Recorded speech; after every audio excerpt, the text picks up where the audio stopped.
Assalamualaikum warahmatullahi wabarakatuh. Saya daripada kumpulan 16 dan pada hari ini saya dan kumpulan adik kumpulan saya akan membentangkan bersama akting sewaktu mengubah perlembagaan persekutuan bab 1 103 hingga halaman 108.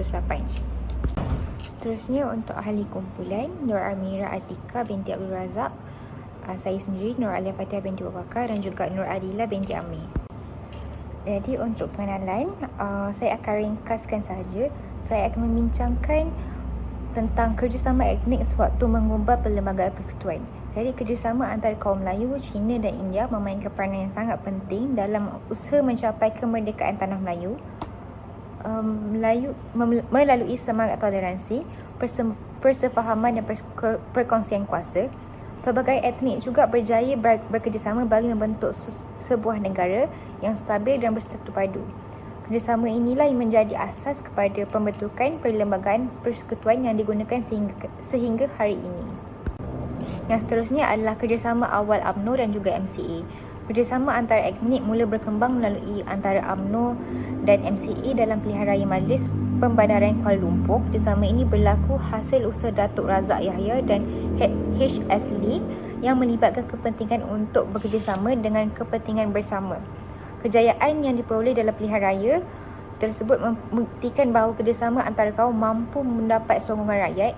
Dalam masa yang sama juga, peristiwa ini menjadi titik permulaan kepada hubungan politik yang erat antara kaum Melayu dan juga kaum Cina. Yang seterusnya, perundingan meja bulat dan penubuhan perikatan. Pada 3 Februari 1993, UMNO dan MCA telah mengadakan perundingan meja bulat bagi mencapai persefahaman politik antara kedua-dua pihak. Dalam perundingan ini, MCA bersetuju untuk mengiktiraf hak-hak orang Melayu sebagai asas kerjasama. Hasil perbincangan tersebut, parti perikatan berjaya ditubuhkan. Penubuhan perikatan menunjukkan bahawa pemimpin pelbagai kaum sanggup mengetepikan perbezaan demi mencapai matlamat yang sama, iaitu kemerdekaan tanah Melayu.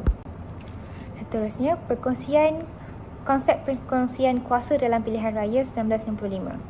Kerjasama etnik dapat dilihat dengan lebih jelas dalam pilihan raya umum 1995 melalui konsep perkongsian yang diamalkan oleh parti perikatan. Walaupun orang Melayu merupakan majoriti pengundi pada ketika itu, UMNO tidak mengambil semua kerusi yang boleh dimenangi. Sebaliknya, kerusi yang telah dibahagi pada UMNO, MCA dan MIC bagi memastikan setiap kaum mendapat peluang untuk terlibat dalam politik. Jadi tindakan ini menunjukkan semangat toleransi dan kesediaan untuk berkongsi kuasa demi mewujudkan perpaduan antara kaum.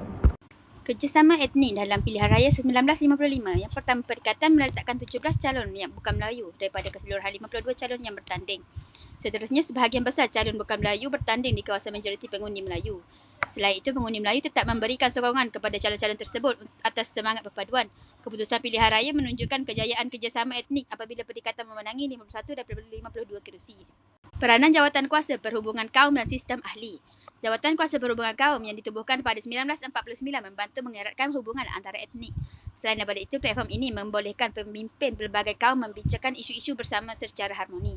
Seterusnya, sistem ahli yang diperkenalkan pada tahun 1991 memberi pengalaman pentadbiran kepada pemimpin tempatan. Akhirnya, kedua-dua usaha ini menjadi asas kepada kerjasama politik yang lebih mantap menjelang kemerdekaan. Suruhanjaya Red dan penggobalan perlembagaan.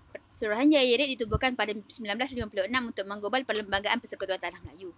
Selain itu, Suruhanjaya ini mengambil kira memorandum dan pandangan daripada pelbagai pihak. Selain itu, perlembagaan yang digubal mengekalkan kedudukan Raja-Raja Melayu serta hak istimewa orang Melayu. Akhirnya, pada masa yang sama, hak kaum lain dan sistem kewarganegaraan yang seragam turut diberikan secara perhatian. Kesimpulannya, kerjasama antara etnik menjadi faktor utama kejayaan mencapai kemerdekaan tanah Melayu. Selain itu, konsep perkongsian kuasa membolehkan semua kaum terlibat dalam pentadbiran. Seterusnya, semangat toleransi dan persefahaman membantu mengukuhkan perpaduan masyarakat. Akhir sekali, perlembagaan persekutuan yang digubal mencerminkan kepentingan dan hak semua kaum di negara ini.